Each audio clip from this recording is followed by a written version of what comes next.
Bonjour, ici Message Lumière de la famille Myriam. Bienvenue à toi aujourd'hui, dans cette 4e semaine du temps de carême qui achève. Déjà demain, la 5e semaine du carême. Et on a un évangile un peu étrange. Évangile de Jésus-Christ selon Saint Jean.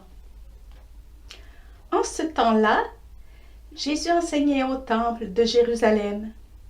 Dans la foule, on avait entendu ces paroles et les uns disaient « C'est vraiment lui le prophète annoncé ».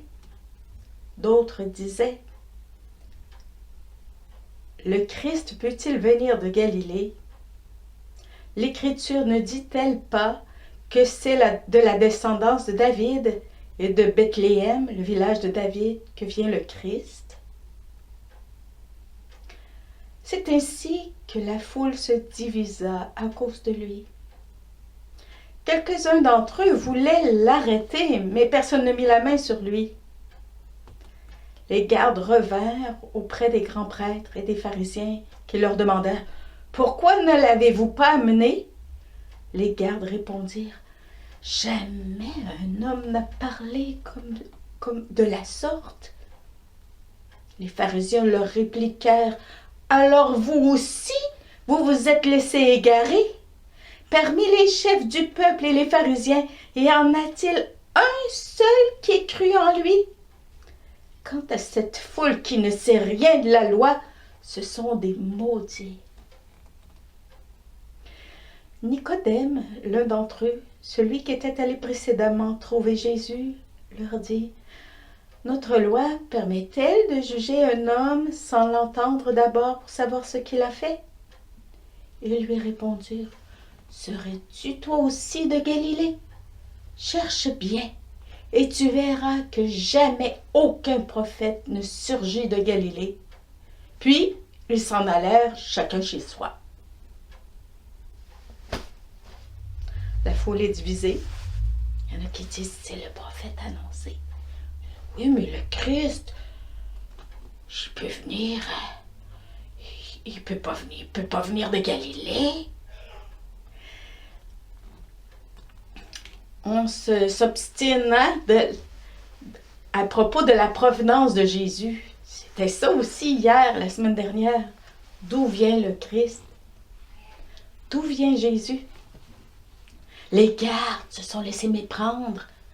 Hey, personne n'a jamais parlé de la sorte. Les pharisiens, oui, mais personne parmi les chefs, les pharisiens n'a cru en lui. L'évangile, dans cet évangile, on sent la tension. On sent déjà les ténèbres qui règnent dans les cœurs.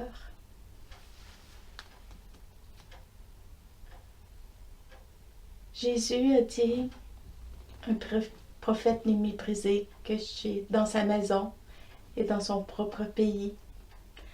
Jésus a dit, je ne suis pas venu apporter la paix, mais bien la division. On la voit, la division. Et la pire des divisions, c'est celle qui est dans notre cœur. Le diviseur, c'est pas Jésus.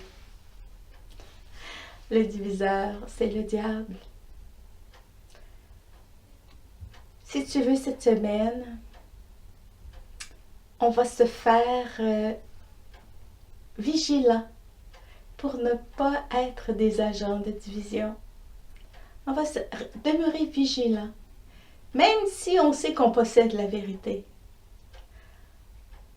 On va demeurer vigilant pour ne pas être des agents de division, parce qu'on pourrait risquer d'être les instruments de quelqu'un d'autre. Vierge Marie, prie pour nous et donne-nous de finir ce carême de la façon qui plaise le plus au Seigneur. Au revoir et à demain. Jésus.